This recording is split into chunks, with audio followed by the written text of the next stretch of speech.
روایتوں میں مذکور ہے جو شب جمعہ میں مر جائے اللہ کے بارگاہ میں اس کے لیے رعایت ہے.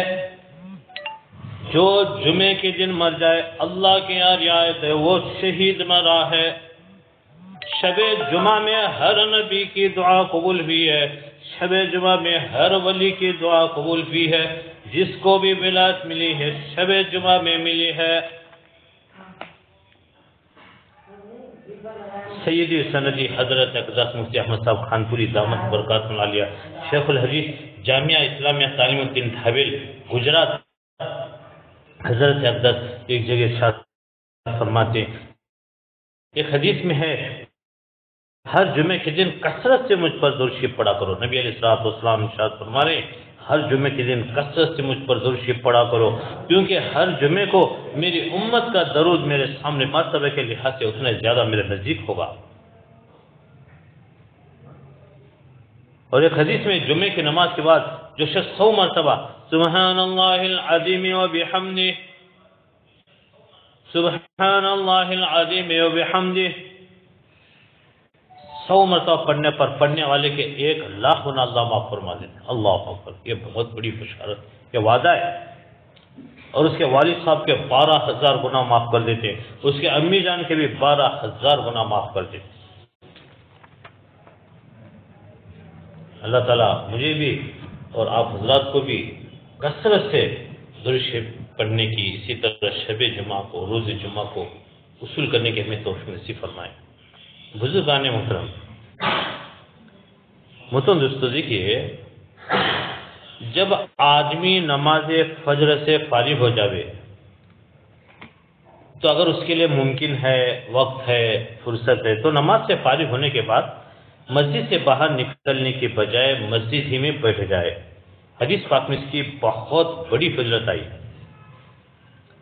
کہ جو شخص فجر کی نماز پڑھنے کے بعد جس جگہ نماز پڑھی طلوع آفتاب تک اسی جگہ بیٹھا رہے اور اس دوران ذکر کرتا رہے، تسبیحات پڑھتا رہے، قرآن کریم کی تلاوت کرتا رہے، دعائیں کرتا رہے، پھر جب سورج طلوع ہونے کے بعد بلند ہو جاوے اس وقت 2 رکعت یا 4 رکعت عشاء کی نماز پڑھے تو اس شخص کو ایک حج اور ایک عمرے کا ثواب ملے گا. اللہ اکبر. خواتین گھر میں بیٹھ کر عمل کر سکتے ہیں. اب آپ اندازہ لگائیں آدمی حج ادا کرنے کے لیے کیا کچھ خرچ کرتا ہے، کتنے پاپڑ بیلنے پڑتے ہیں، عمرہ ادا کرنے کے لیے کیا کچھ کرنا پڑتا ہے، لیکن اللہ تعالیٰ اس چھوٹے سے عمل پر ایک حج اور ایک عمرے کا ثواب عطا فرما دیتے. لہذا جن کو اللہ تعالیٰ توفیق دیں ان کو اس سے فائدہ اٹھانا چاہیے. یہ عمل کوئی فرض واجب نہیں ہے، اگر کوئی شخص نہ کرے تو کوئی گناہ بھی نہیں، لیکن بڑی فضیلت والا عمل ہے. جب سورج طلوع ہو جاوے تو اس وقت وہ کلمات ادا کرے جو کلمات اقدس صلی اللہ علیہ وسلم سورج نکلنے کے وقت پڑھا کرتے تھے. الحمدللہ الذی اقالنا یومنا ھذا ولم یہلکنا بذنوبنا. الحمدللہ الذی اقالنا یومنا ھذا ولم یہلکنا بذنوبنا. تمام تعریف اللہ تعالیٰ کے لیے جس نے ہمیں ہمارا یہ دن روشن کر دیا اور ہمارے گناہوں کی وجہ سے ہمیں ہلاک اور برباد نہیں کیا. وَلَمْ يُهْلِكْنَا بِذُنُوبِنَا، ہمارے گناہوں کی وجہ سے ہمیں ہلاک اور برباد نہیں کیا. محترم سامعین، اس دعا میں 2 جملے ہیں، لیکن ان 2 جملوں میں معنی کی کائنات پوشیدہ ہے، بڑا سمندر پوشیدہ ہے. اللہ تعالیٰ کی عظمت اور اس کی قدرت کاملہ کی، اس کے انعامات کے اعتراف کی کائنات پوشیدہ ہے. دیکھیے جب عربی الفاظ یاد نہ ہو اس وقت اردو میں دعا کر لیا کریں. کیا اللہ آپ کا شکر ہے، اس شکر کی وجہ یہ ہے جب ہم رات کو سو رہے تھے کیا ہمیں اس وقت معلوم تھا کہ صبح کو ہماری آنکھ کھلے گی یا نہیں؟ تو نہیں ہو جائیں گے۔ نہ جانے کتنے لوگ ہیں جو رات کو اچھے خاصے سوئے اور پھر سوتے ہی رہ گئے، اور جن کے آنے سے پہلے ہی ان کے دل پر ایسا حملہ ہوا کہ انہیں دن دیکھنا نصیب نہ ہوا۔ قرآن کریم میں ارشاد ہے، اعوذ اللہ یتوفی الانفس حین موتها والتي لم تمت في منامها۔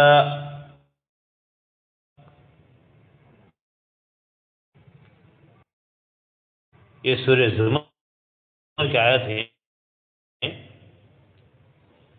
یعنی موت کے وقت نہ ہو، وہ جہنم کا شکار نہ ہو اور شیطان کے جال میں نہ پھنسے۔ کون ایسی دعائیں مانگے گا جو دعا نبی کریم صلی اللہ علیہ وسلم مانگ کر تشریف لے گئے؟ بہرحال یہ دعا کر کے نبی علیہ السلام سویا کرتے تھے۔ پھر جب رات گزر گئی، صبح ہو گئی، دن نکل آیا اور سورج نکل آیا تو اس سے معلوم ہوا کہ الحمدللہ یہ رات میرے لیے موت کا پیغام نہیں لائی تھی، یہ رات میرے لیے موت کا پیغام نہیں لائی تھی، مجھے اللہ تعالیٰ نے زندگی کا ایک دن مزید عطا فرما دیا ہے۔ اس لیے سورج نکلتے وقت دعا فرما رہے ہیں، اس اللہ کا شکر ہے جس نے یہ دن ہمیں واپس لوٹا دیا۔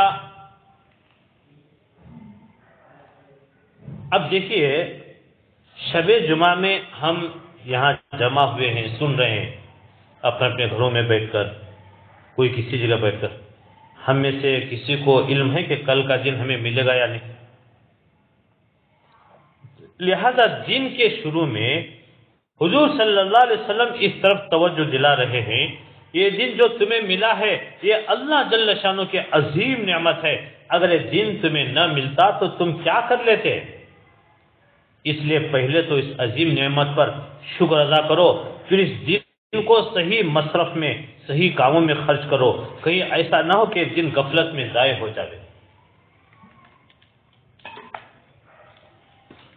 اور اگر یہ دن تمہیں نہ ملتا بلکہ سوتے میں تمہیں موت آ گئی ہوتی، اس حالت میں اللہ تعالیٰ کے سامنے پیشی ہوتی اور اعمال خراب ہونے کی وجہ سے اللہ کی طرف سے سوال ہوتا، تو اس وقت حسرت ہوتی، کاش مجھے زندگی کا ایک دن اور مل جائے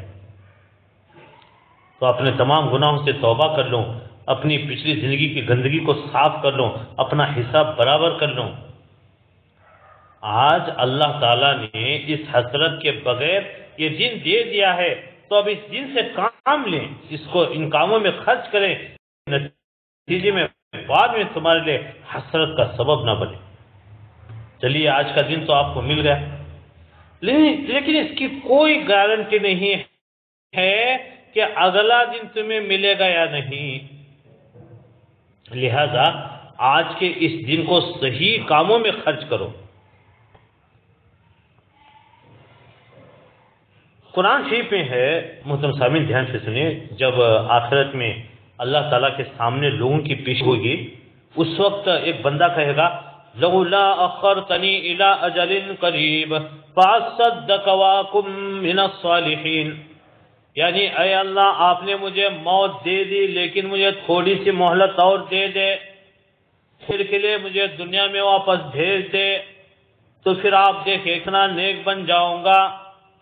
لیکن اللہ تعالیٰ فرماتے ہیں وَلَن يُؤَخِّرَ اللَّهُ نَفْسًا إِذَا جَاءَ أَجَلُهَا، یعنی جب کسی کے موت کا وقت آ جاتا ہے تو پھر اللہ تعالیٰ کسی کے موت میں کوئی تاخیر نہیں کرتے، ایک منٹ ادھر سے ادھر نہیں ہو سکتا۔ اس لیے حضور اقدس صلی اللہ علیہ وسلم اس دعا کے ذریعے اس طرف توجہ دلا رہے ہیں کہ اس سے پہلے کہ تم اللہ کے سامنے جا کر یہ کہو اے اللہ مجھے ایک دن کے لیے اور دنیا میں بھیج دیجئے تاکہ اس میں توبہ کر کے نیک بن جاؤں، آج تمہیں اللہ تعالیٰ نے یہ نیا دن عطا فرمایا ہے، اس دن کے بارے میں یہ سمجھو کہ تم موت کے منہ سے نکل کر آ رہے ہو۔ ذرا سوچئے، تصور کیجئے محترم سامعین، ایک آدمی کے لیے پھانسی کا حکم ہو چکا ہے، آج اس کو پھانسی دی جانی ہے، اب پھانسی کا پھندا لٹکا ہوا تیار ہے، اس آدمی کو پھانسی کے تختے پر لے جایا گیا اور بس اتنی دیر باقی ہے کہ جلاد رسی کھینچ کر کام تمام کر دے۔ اس وقت اگر کوئی حاکم یہ کہے کہ ہم تمہاری پھانسی کو ایک دن کے لیے ٹال دیتے ہیں، مؤخر کرتے ہیں، لہذا آج کے بجائے کل پھانسی دی جائے گی، اب بتائیے ایک طرف تو اس کو خوشی کتنی ہوگی اور دوسری طرف وہ شخص کو ایک دن کس طرح گزارے گا؟ اسی کی طرف حضور اقدس صلی اللہ علیہ وسلم توجہ دلا رہے ہیں، یہ جو تمہیں نیا دن ملا ہے یہ ایسا ہی ہے جیسے پھانسی کا حکم ہو جانے کے بعد اللہ تعالیٰ نے تمہیں ایک دن اور عطا فرما دیا، جس طرح تم وہ دن گزارتے آج کا دن بھی اسی طرح گزارو۔ متسمین طبع تابعین کے اندر ایک محدث گزرے ہیں حضرت عبداللہ ابن ابی نعیم رحمۃ اللہ علیہ، ان کا واقعہ مشہور ہے، ذرا دھیان سے سنیے۔ حضرت عبد الرحمن ابن ابی نعیم محدثین کے اندر گزرے ہیں۔ دیکھیے جو اللہ کے نیک بندے ہوتے ہیں وہ ہر دن اسی طرح گزارتے ہیں۔ چنانچہ حضرت عبد الرحمن ابن ابی نعیم رحمۃ اللہ علیہ بڑے جلیل القدر محدث، ان کا واقعہ منقول ہے، یہ ایک شخص کے دل میں خیال پیدا ہوا کہ میرے زمانے کے جتنے بھی اللہ والے بزرگان دین ہیں ان سب سے ملاقات کروں، ان سب سے پوچھوں اگر آپ کو کسی طرح یہ پتہ چل جائے کہ کل 12 بجے آپ کو موت آنے والی ہے اور آپ کے پاس زندگی کے صرف 24 گھنٹے باقی ہیں تو آپ ان 24 گھنٹوں میں کیا عمل کریں گے؟ اب ان کے سامنے بات تھی کہ ہر بزرگ کی الگ شان ہوتی ہے اور ہر ایک کی ترجیحات مختلف ہوتی ہیں، اس لیے ہر بزرگ وہ کام بتائے گا جو اس کے نزدیک سب سے زیادہ افضل ہوگا اور سب سے زیادہ فائدہ والا، سب سے زیادہ اجر و ثواب والا ہوگا، مجھے وہ اعمال کرنے میں آسانی ہوگی۔ اب چنانچہ وہ شخص مختلف بزرگوں کے پاس گیا، ہر بزرگ نے مختلف جواب دے۔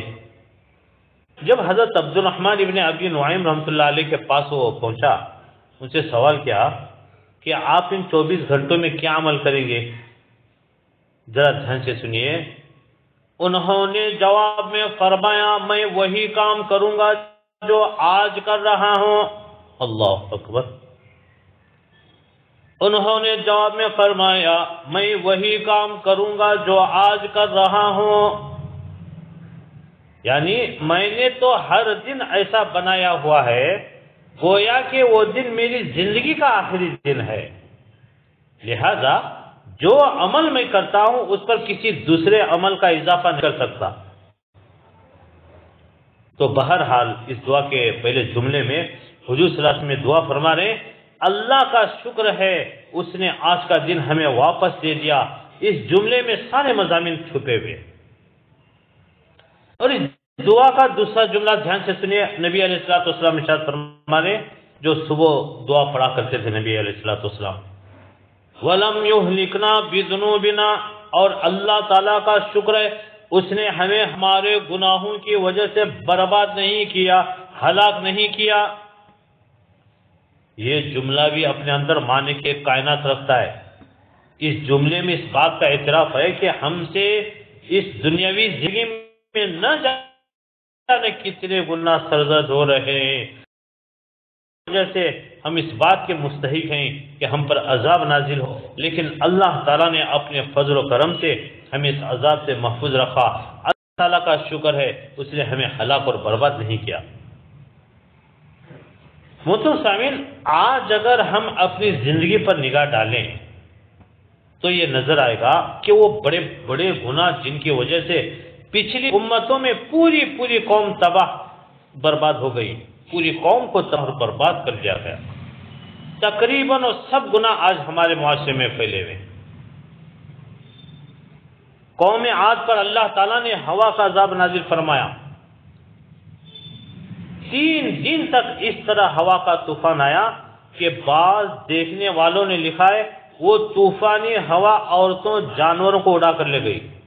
توبہ توبہ، اتنا خطرناک وہ طوفانی ہوا عورتوں اور جانوروں کو اڑا کر لے گئی، بادلوں سے ان کے رونے چیخنے کی آوازیں آتی تھی۔ اتنا خطرناک عذاب آیا قوم عاد پر، قرآن کریم کے اندر یہ تذکرہ ہے۔ اسی طرح قوم سمود کو ایک ایسی چیخ کے ذریعے ہلاک کیا گیا جس سے ان کے کلیجے پھٹ گئے۔ حضرت شعیب علیہ السلام کی قوم کے بارے میں قرآن کریم آیا ہے، یہ قوم ناپ تول میں کمی کیا کرتی تھی، تولتے وقت ڈنڈی مارنے کی عادت تھی، کاٹا مارنے کی۔ ان پر یوم الذلہ کا عذاب اس طرح آیا، 3 روز تک شدید گرمی پڑی، سخت قسم کی گرمی، آسمان سے آگ برس رہی تھی اور زمین شعلے اگل رہے تھے۔ 3 دن کی گرمی سے وہ بلبلا اٹھے۔ اس کے بعد اچانک ٹھنڈی ہوائیں چلنی شروع ہوئی، بستی سے باہر کھلے میدان میں ایک بادل کا ٹکڑا آیا، اس میں سے ٹھنڈی ہوا آنے لگی۔ چونکہ وہ قوم 3 دن سے گرمی کی سختی برداشت کر رہی تھی، جب اس ٹھنڈے بادل کو بستی کے باہر دیکھا تو پوری قوم بستی سے باہر نکل کر اس بادل کے نیچے جمع ہو گئی۔ جب ساری قوم جمع ہو گئی تو اس بادل سے انگارے برسائے گئے، توبہ توبہ، اس بادل سے انگارے برسائے گئے۔ ان انگاروں کے نتیجے میں پوری قوم تباہ اور برباد ہو گئی۔ یہ عذاب اس وجہ سے آیا، وہ کفر و شرک کے علاوہ ناپ تول میں کمی کیا کرتے تھے۔ حضرت لوط علیہ السلام کی قوم پر بد فعلی کی وجہ سے اور لوگوں کا مال لوٹنے کی وجہ سے عذاب آیا تھا۔ یعنی ایک تو خلاف فطرت بد فعلی کا ارتکاب کرنے کی عادت تھی، دوسرے لوگوں کا مال لوٹ کر اس کو ناحق کھانے کی عادت تھی۔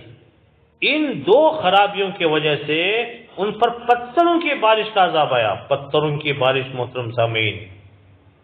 اور دوسرا عذاب یہ ہے، ان کی بستیاں الٹ دی گئی، اوپر کا حصہ نیچے اور نیچے کا حصہ اوپر کر دیا گیا۔ آج بھی ان بستیوں کا حشر فرماتے اردو میں دیکھا جا سکتا ہے۔ ہمارے اکابرین میں حضرت مفتی تقی صاحب عثمانی دامت برکاتہم وہ فرماتے ہیں، میں نے خود جا کر دیکھا ہے وہ جگہ جہاں ان کی بستیاں آباد تھیں، آج وہاں پر ایسا سمندر ہے جس میں کوئی جاندار زندہ نہیں رہ سکتا، جس کی وجہ سے اس کو بحر میت کہا جاتا ہے۔ اگر کوئی مچھلی دریا سے اس سمندر میں آ جائے تو فوراً مر جاتی ہے۔ بہرحال پچھلی امتوں پر ان کی مختلف بدعمالیوں کی وجہ سے اللہ تعالیٰ مختلف اوقات میں مختلف عذاب نازل کرتے رہے، لیکن حضور صلی اللہ علیہ وسلم کی امت محمدیہ کو اللہ تعالیٰ نے نبی صلی اللہ علیہ وسلم کے طفیل خصوصیت بخشی۔ اس امت پر کوئی ایسا عذاب عام نہیں آئے گا جو پوری امت کو ایک ہی مرتبہ ہلاک کر دے۔ چنانچہ قرآن کریم میں اللہ تعالیٰ فرماتے ہیں وَمَا كَانَ اللَّهُ لِيُعَذِّبَهُمْ وَأَنْتَ فِيهِمْ وَمَا كَانَ اللَّهُ مُعَذِّبَهُمْ وَهُمْ يَسْتَغْفِرُونَ، یعنی اللہ تعالیٰ آپ کی امت کو اس وقت تک عذاب نہیں دیں گے جب تک آپ ان کے اندر موجود ہیں، اور اللہ تعالیٰ ان کو اس وقت تک عذاب نہیں دیں گے جب تک استغفار کرتے رہیں گے۔ اس اعلان کا نتیجہ یہ ہے، آج شدید بدعمالیوں کے باوجود، قسم قسم کے گناہوں کے باوجود، نافرمانیوں کے باوجود اللہ تعالیٰ اس امت پر ایسا عذاب نازل نہیں فرمائیں گے جس میں پوری امت تباہ و برباد ہو جائے۔ لیکن محترم سامعین خوب یاد رکھیے، اس اعلان کا یہ مطلب نہیں کہ جزوی عذاب بھی نہیں آئے گا، جزوی عذاب سے بھی چھٹی ملی ہوئی ہے، بلکہ حدیث شریف میں حضور اکرم صلی اللہ علیہ وسلم نے فرمایا میری امت میں بھی جزوی عذاب آئیں گے، کبھی زلزلے کے ذریعے سے تباہ کیا جائے گا، کبھی صورتیں مسخ کی جائیں گی، بگڑ جائیں گی، کبھی پتھر برسیں گے، کبھی ہواؤں کے طوفان آئیں گے۔ لہذا جزوی عذاب کا سلسلہ بند نہیں ہوا، بلکہ جزوی عذاب مختلف موقع پر ظاہر ہوتا رہتا ہے۔ بہرحال محترم سامعین، نبی علیہ السلام نے طلوع آفتاب کے وقت یہ دعا فرمائی، الحمدللہ الذی اقالنا یوم هذا ولم یہلکنا بذنوبنا، یعنی اللہ تعالیٰ کا شکر ہے اس نے یہ دن ہمیں واپس دے دیا اور ہمارے گناہوں کی وجہ سے ہمیں ہلاک و برباد نہیں کیا۔ وَلَمْ يُهْلِكْنَا بِذُنُوبِنَا۔ ایک نبی ہی کا مقام ہے وہ ایسے الفاظ سے دعا کرے۔ اس دعا میں صرف دو فکریں ہیں لیکن ان میں معنی کی کائنات پوشیدہ ہے۔ ایک طرف ان میں اللہ جل شانہ کے انعامات کا شکر بھی، دوسری طرف اللہ کے عذاب سے خوف اور خشیت بھی ہے۔ اس میں گناہوں سے توبہ کرنے کا موقع مل جانے کا اعتراف بھی، اور ساتھ ساتھ دعوت بھی ہے۔ جب ایک نیا دن ملا ہے تو اس دن کو اللہ تعالیٰ کی طرف رجوع کرنے میں، اس کے احکام کے مطابق زندگی گزارنے میں صرف کیا جائے۔ محترم سامعین، دنیا کے اندر اللہ پاک کا ہمارے ساتھ الگ معاملہ ہے اور کافروں کے ساتھ الگ معاملہ ہے۔ اللہ تعالیٰ ہمیں آخرت میں دنیا میں بھی نوازے۔ ان دعاؤں کے پڑھنے کی برکت سے، پابندی کی برکت سے، نمازوں کی برکت سے، تلاوت کی برکت سے، نافرمان سے بچنے کی برکت سے۔ دیکھیے، دھیان سے سنیں، حضرت تھانی رحمۃ اللہ علیہ نے ایک قصہ لکھا ہے۔ ایک شہر میں ایک یہودی تھا اور ایک مسلمان، دونوں مرنے کے قریب تھے۔ یہودی کے دل میں مچھلی کھانے کی خواہش پیدا ہوئی، کاش کہ کہیں سے مچھلی مل جائے تو کھاؤں۔ اور مسلمان کے دل میں زیتون کا تیل کھانے کا دل چاہا۔ اب دھیان سے سنیں، اللہ تعالیٰ نے ایک فرشتے سے فرمایا، فلاں شہر میں ایک یہودی ہے، اس کا مچھلی کھانے کو دل چاہ رہا ہے، تم ایسا کرو کہ یہ مچھلی پکڑ کر اس کے گھر کے اندر جو تالاب ہے گھر کے پاس اس میں ڈال دو تاکہ وہ مچھلی وہاں سے نکلوا کر وہ کھا لے۔ ایک فرشتے کو اللہ تعالیٰ نے حکم دیا کہ فلاں مسلمان کو زیتون کھانے کا دل چاہ رہا ہے، اس کے گھر کے الماری میں زیتون موجود ہے، تم جا کر وہ زیتون ضائع کر دو، گرا دو۔ چنانچہ دونوں فرشتے اللہ کا حکم بجا لانے کے لیے روانہ ہو گئے۔ اب سے سنیے، راستے میں دونوں فرشتوں کی ملاقات ہو گئی۔ ایک فرشتے سے دوسرے نے پوچھا کہ تم کہاں جا رہے ہو؟ اس نے جواب دیا، مجھے اللہ تعالیٰ نے یہ حکم دیا، ایک یہودی کا مچھلی کھانے کو دل چاہ رہا ہے، اس کے تالاب میں مچھلی ڈال دو تاکہ وہ اس کو کھا لے۔ دوسرے فرشتے نے اس سے پوچھا، تم کہاں جا رہے ہو؟ اس نے جواب دیا، مجھے تو اللہ تعالیٰ نے حکم دیا ہے، فلاں مسلمان کو زیتون کا تیل کھانے کو دل چاہ رہا ہے، تم اس کو جا کر گرا دو، ضائع کر دو تاکہ اس کو نہ کھا سکے۔ عجیب حکم، اللہ تعالیٰ کا حکم تو بہرحال حکم ہے، اس کو ماننا ضروری ہے۔ چنانچہ دونوں فرشتوں نے اللہ تعالیٰ کے حکم کے مطابق اپنا اپنا کام کر لیا۔ جب وہ دونوں فرشتے اپنا اپنا کام کر کے واپس ہوئے تو اللہ تعالیٰ کے بارگاہ میں پہنچے اور عرض کیا، یا اللہ، یہ بات ہماری سمجھ میں نہیں آئی، یا اللہ یہ بات ہماری سمجھ سے دور کی بات ہے، ہماری سمجھ میں نہیں ہے۔ ایک طرف یہودی ہے جو کافر ہے، اس کی خواہش تو آپ اس طرح پوری کرا رہے ہیں کہ اس کے تالاب میں مچھلی موجود بھی نہیں تھی، اس کے باوجود اس کی خواہش پوری کرنے کے لیے اس کے تالاب میں مچھلی ڈلوا دی۔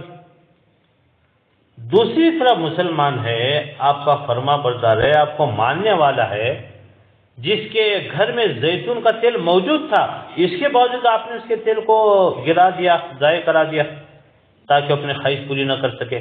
یہ بات سمجھ میں نہیں آئی۔ اللہ تعالیٰ نے فرمایا، بات دراصل یہ ہے، یہ جو غیر مسلم اور کافر ہیں ان کے ساتھ میرا معاملہ یہ ہے، جو کچھ وہ دنیا میں اچھے کام کرتے ہیں، کافر بھی غیر مسلم بھی اچھے کام کرتے ہیں، صدقہ، خیرات، دوسروں کے ساتھ خوش اخلاقی کے ساتھ پیش آنا وغیرہ، کوئی خیراتی کام کر دیا وغیرہ، تو اللہ فرماتے ہیں میں یہ چاہتا ہوں ان کے اچھے کاموں کا بدلہ دنیا میں ہی چکا دیا جائے۔ جب یہ میرے پاس آئے تو ان کی اچھائیوں کا حساب دنیا میں صاف ہو چکا ہو، میرے ذمہ آخرت میں ان کی نیکی کا بدلہ کوئی نہ ہو، اس لیے میں ان کی نیکیوں کا بدلہ دنیا میں دیتا رہتا ہوں۔ یہ یہودی بھی بہت سے اچھے کام کرتا تھا، ان تمام اچھے کاموں کا بدلہ میں دنیا میں دے چکا تھا، صرف ایک اچھے کام کا بدلہ اس کو دنیا میں نہیں ملا تھا، اور یہ بھی یہودی ہمارے پاس آنے والا تھا، اس لیے ہم نے چاہا کہ اس کی آخری خواہش اور پوری کر دی تاکہ اس کے نتیجے میں اس کا حساب کتاب برابر ہو جائے۔ لہذا اس کی اس خواہش کو پورا کر کے ہم نے اس کا حساب کتاب برابر کر دیا۔ اب یہ ہمارے پاس آئے گا تو ہمارے ذمے اس کی کسی نیکی کا بدلہ دینا باقی نہیں ہوگا۔ اور مسلمانوں کے ساتھ ہمارا معاملہ یہ ہے، مسلمان دنیا میں گناہ کرتا ہے تو ہمیں چاہتے ہیں کہ اس کے گناہوں کا حساب دنیا ہی میں بے باک ہو جائے، تاکہ جب وہ ہمارے پاس آئے تو گناہ کا کوئی حساب اس کے کھاتے میں نہ ہو، ہمیں اس کو عذاب دینے کے لیے جہنم میں نہ بھیجنا پڑے۔ اللہ اکبر۔ لہذا اگر کسی مسلمان کے ذمے کوئی گناہ باقی ہوتا ہے، ہم تکلیفوں کے ذریعے، بیماریوں کے ذریعے اس کے گناہ ختم کر دیتے ہیں۔ کسی مسلمان کے ذمے کوئی گناہ باقی ہے تو ہم تکلیفوں کے ذریعے، پریشانیوں کے ذریعے، بیماریوں کے ذریعے اس کے گناہ ختم کر دیتے ہیں۔ اسی طرح اس مسلمان کے اور سارے گناہ تو معاف ہو گئے تھے، صرف ایک گناہ باقی رہ گیا تھا، ہم نے چاہا کہ اس کا یہ گناہ بھی باقی نہ رہے، تاکہ جب یہ ہمارے پاس آئے تو پاک صاف ہو کر ہمارے پاس آئے۔ اس لیے جب اس کے دل میں زیتون کا تیل کھانے کی خواہش ہوئی تو ہم نے اس کا زیتون کا تیل ضائع کرا دیا، گرا دیا، اس کے دل پر ایک چوٹ اور لگا دی، اور اس کے نتیجے میں اس کا وہ گناہ بھی ختم ہو گیا۔ اب وہ ہمارے پاس دھلایا پاک صاف ہو کر آئے گا۔ لہذا محترم سامعین، کہاں تک اللہ تعالیٰ انسان کی، اللہ تعالیٰ جو ہے بندوں کے ساتھ کیسے شفیق رحیم ہے، انسان اللہ کی حکمتوں کا کہاں ادراک کر سکتا ہے۔ ہم جو دنیا میں کر رہے ہیں یہ اللہ تعالیٰ کی بہت بڑی ہمارے ساتھ محبت ہے۔ اللہ پاک چاہتے ہیں مصیبتیں چھوٹے موٹے جو آتے ہیں اللہ پاک ہمیں پاک کر کے، صاف کر کے، دعاؤں کے ذریعے، تلاوت کے ذریعے، ہمارے جو نیک اعمال ہیں اس کے ذریعے ہمیں پاک صاف کر کے اپنے پاس بلانا چاہتے ہیں۔ اللہ تعالیٰ ہمیں ان باتوں کی قدر دانے کی توفیق نصیب فرمائے، اتباع سنت والی زندگی نصیب فرمائے، دعاؤں کی پوری ہمارے دلوں کے اندر نصیب فرمائے۔ وآخر دعوانا الحمدللہ رب العالمین۔ محترم سامعین، اللہ تعالیٰ کے نام پڑھے جا رہے ہیں، ہم سے درخواست دھیان توجہ سے پڑھیں۔ بسم اللہ الرحمن الرحیم واللہ الذی لا الہ الا هو الرحمن یا اللہ الرحیم یا اللہ الملک یا اللہ القدوس یا اللہ السلام یا اللہ المؤمن یا اللہ المہیمن یا اللہ العزیز یا اللہ الجبار یا اللہ المتکبر یا اللہ الخالق یا اللہ البارئ یا اللہ المصور یا اللہ الغفار یا اللہ القہار یا اللہ الوہاب یا اللہ الرزاق یا اللہ الفتاح یا اللہ العلیم یا اللہ القابض یا اللہ الباسط یا اللہ الخافض یا اللہ الرافع یا اللہ المعز یا اللہ المذل یا اللہ السمیع یا اللہ البصیر یا اللہ الحکم یا اللہ العدل یا اللہ اللطیف یا اللہ الخبیر یا اللہ الحلیم یا اللہ العظیم یا اللہ الغفور یا اللہ الشکور یا اللہ العلی یا اللہ الکبیر یا اللہ الحفیظ یا اللہ المقیت یا اللہ الحسیب یا اللہ الجلیل یا اللہ الکریم یا اللہ الرقیب یا اللہ المجیب یا اللہ الواسع یا اللہ الحکیم یا اللہ الودود یا اللہ المجید یا اللہ الباعث یا اللہ الشہید یا اللہ الحق یا اللہ الوکیل یا اللہ القوی یا اللہ المتین یا اللہ اللی یا اللہ الحمید یا اللہ المحصی یا اللہ المبدی یا اللہ المعید یا اللہ المحی یا اللہ الممیت یا اللہ الحی یا اللہ القیوم یا اللہ الواجد یا اللہ الماجد یا اللہ الواحد یا اللہ الاحد یا اللہ الصمد یا اللہ القادر یا اللہ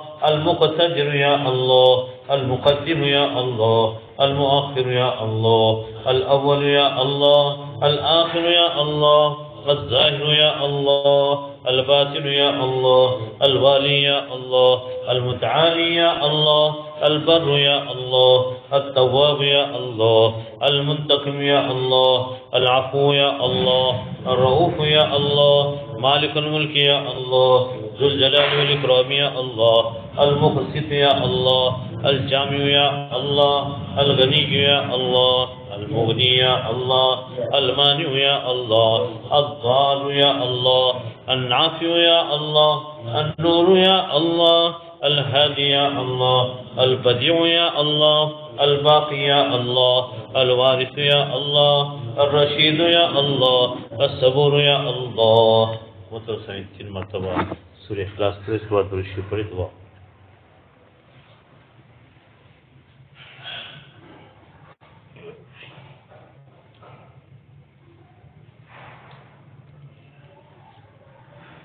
سبحانك اللهم بحمدك وتبارك اسمك وتعالى جدك ولا إله غيرك يا ربنا لك الحمد كما ينبغي لجلال وجهك وعظيم سلطانك.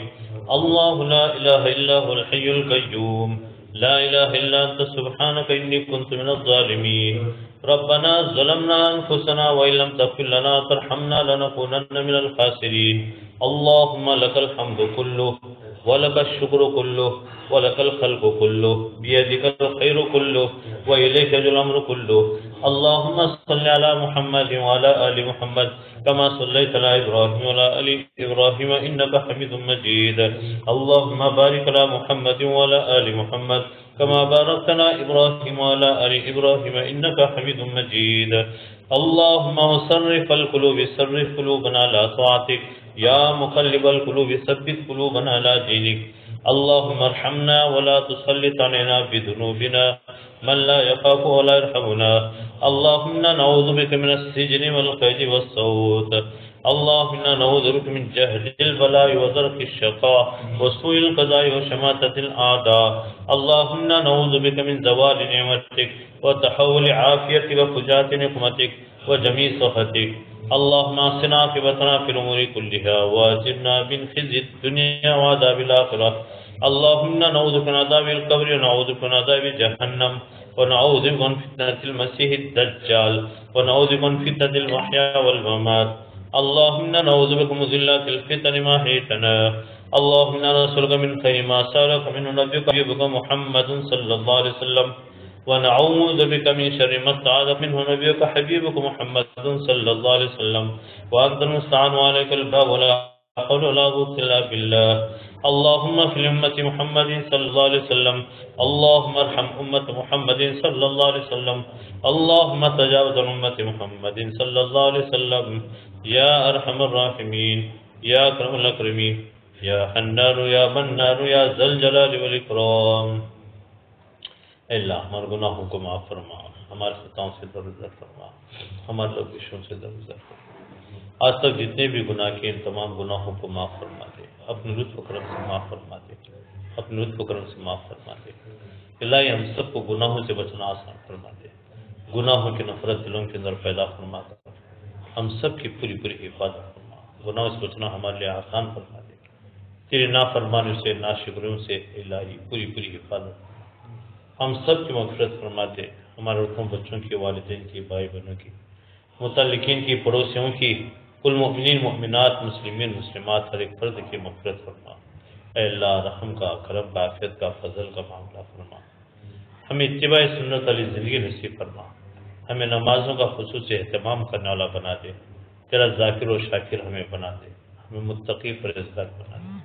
الہی ہماری اس مجلس کو بے حد قبول فرما، بے حد قبول فرما. ہم سب کے لیے ذریعہ نجات اور ذخیر آخرت بنا دے. اے اللہ ہر آنے والی مصیبتوں سے، بیماریوں سے، پریشانیوں سے، ہر ٹینشن، ہر دکھ درد سے ہم سب کی ساری امت کی حفاظت فرما. ہمارے اکابرین کو عمروں کو دراز فرما. ہمارے والدین، بھائی بہنوں، متعلقین کی، بڑوں کی عمروں کو دراز فرما دے. حضرت مولانا کلیم صدیقی صاحب دامت برکاتہ اللہ باعزت رہائی کے فیصلے فرما دے. ان کے ساتھیوں کی اسی طرح اور جو حضرات بلا وجہ محفوظ ہیں، اللہ باعزت رہائی کے فیصلے فرما دے. اپنے لطف و کرم سے رہائی کے فیصلے فرما، باعزت رہائی کے فیصلے فرما. علماء ربانی، علماء حقانی کی پوری پوری حفاظت فرما. حاسدین، ماکرین، ساحرین مفسدین منکرین مخالفین فی الدین قاتلین، اے اللہ حاکمین کی شرور چاہ تدبیروں کو ناکام فرما دے، اے اللہ پوری پوری حفاظت فرما سب کی، اے اللہ عزت آبرو جان مال ایمان عقائدات کی حفاظت فرما، اے اللہ اپنے قہر و غضب سے ہم سب کی ساری امت کی حفاظت فرما، سارے عالم کی حفاظت فرما، اے اللہ عالمگیر ہدایت کے فیصلے فرما دے، اقوام عالم کی ہدایت کے فیصلے فرما دے، ہمیں اتباع سنت والی زندگی نصیب فرما، اے اللہ زیادہ سے زیادہ تیری مرضیات پر چلا کر نامرضیات سے بچنے کی ہمیں توفیق نصیب فرما، ہمارے گھروں میں خوب خیر و برکتیں نصیب فرما، اے اللہ ہمیں حلال وسیع کشادہ بابرکت فراخ روزی کے چاروں طرف سے دروازے کھول دے، ہمیں مخلوق کا محتاج اور دست نگر بننے سے حفاظت فرما، ہمیں تقوی والی زندگی نصیب فرما، اے اللہ علماء ربانی علماء حقانی اہل دل خاصان حق مقولان الہی کی صحبت نصیب فرما، ان حضرات کے شان میں ذرہ برابر گستاخی بے ادبی بدگمانی سے پوری پوری حفاظت فرما، ہمارے عورتوں ماں بہنوں کے اللہ رابعہ بچہ صفت بنا دے، اے اللہ انہیں عفت و عصمت والی زندگی نصیب فرما، اے اللہ پاکیزہ زندگی نصیب فرما، حیا اور پاک دامن والی زندگی نصیب فرما، اے اللہ جو بے جوڑ ہیں انہیں نیک صالح جوڑ نصیب فرما، جو پریشان حال ہیں ان کی پریشانیوں کو ختم فرما دے، جو غم زدہ ہیں ان کے غموں کو ختم فرما دے، اے اللہ جو مقروض ہیں ان کے قرض کی ادائیگی کی شکلیں صورتیں پیب سے خصوصی طور پر نصیب فرما، اے اللہ جو بے گھر ہیں انہیں گھر نصیب فرما، اے اللہ جو اولاد کے لیے ترس رہے ہیں اللہ انہیں اولاد نصیب فرما، اے اللہ سب کی پریشانیوں کو دور فرما دے، مسلم جوان لڑکیوں کو اے اللہ غیروں کے حوالے ہونے سے پوری پوری حفاظت فرما، پوری پوری حفاظت فرما، جو جوان لڑکیاں گھروں میں بیٹھے ہوئے اللہ اچھے کھاتے پیتے دلدار گھرانے انہیں نصیب فرما، اے اللہ جوان لڑکوں کی حفاظت فرما، انہیں حلال وسیع روزگار نصیب فرما، سب کی پریشانوں کو دور فرما دے، سب کی جھولیوں کو بھر دے، تیرے ذات عالی سے ہونے کا یقین ہمیں نصیب فرما، ہمیں فہم کامل ذوق سلیم نصیب فرما، ہمیں کامل ایمان کامل اخلاق نصیب فرما، ہمارے اولاد کو نسلوں کو کامل ایمان کامل اخلاق نصیب فرما، اے اللہ پوری پوری حفاظت فرما، ہر طرح کی حفاظت فرما، دنیا اور آخرت کی مصیبتوں بلاؤں پریشانوں سے ہم سب کی حفاظت فرما، اے اللہ عذاب قبر عذاب جہنم سے حفاظت کے فیصلے فرما، مرنے کے بعد بلا حساب کتاب جنت الفردوس کے فیصلے فرما، ہمارے اساتذہ ہمارے بڑے والدین متعلقین سب کی حفاظت فرما، اے اللہ جنہوں نے دعا کی درخواست کی یا کرنا چاہتے تھے نہ کر سکے، جن کے حقوق و احسانات ہیں جو دعاؤں کے متوقع ہیں ان سب کے جائز مقاصد کو پورا کرو، اس مجلس میں جتنے حضرات اے اللہ اپنے اپنے ارمان ضرورتیں لے کر بیٹھے ہیں اللہ ان کی ضرورتوں کو تو ان سے بھی زیادہ جانتا ہے، الہی عافیت کے ساتھ ان کی ضرورتوں کو پوری فرما دے، ان کے مسائل کو حل فرما دے، امید لگا کر بیٹھے ہیں شب جمعہ ہے الہی اپنے لطف و کرم سے اے اللہ بے حد انہیں قبول فرما، بے حد قبول فرما، بے حد قبول فرما، ہر طرح کے رنج غم دکھ صدمے سے پوری پوری حفاظت فرما، میاں بھی ہمیں ایک دوسرے کا صدمہ اٹھانے سے، اولاد کو والدین کا والدین کو اولاد کا صدمہ اٹھانے سے حفاظت فرما، ہمیں حیات طیبہ طویلہ خوشگوار زندگی نصیب فرما، الہی ہماری دعاؤں کو بے حد قبول فرما، ہمارے گھروں میں خصوصی رحمتیں برکتیں نازل فرما، جادوئی جناتی حملوں سے عاصبی زمینی آسمانی بلیات مصیبتوں سے پوری پوری حفاظت فرما، خیر راحتیں رحمتیں مغفرتیں اے اللہ کے اندر ہمارا حصہ نصیب فرما، ہر طرح کی خوشیاں خوشحالیاں نصیب فرما، اللہ ہماری دعاؤں کو بے حد قبول فرما، اپنی ضرورتیں اللہ پاک سے طلب کریں۔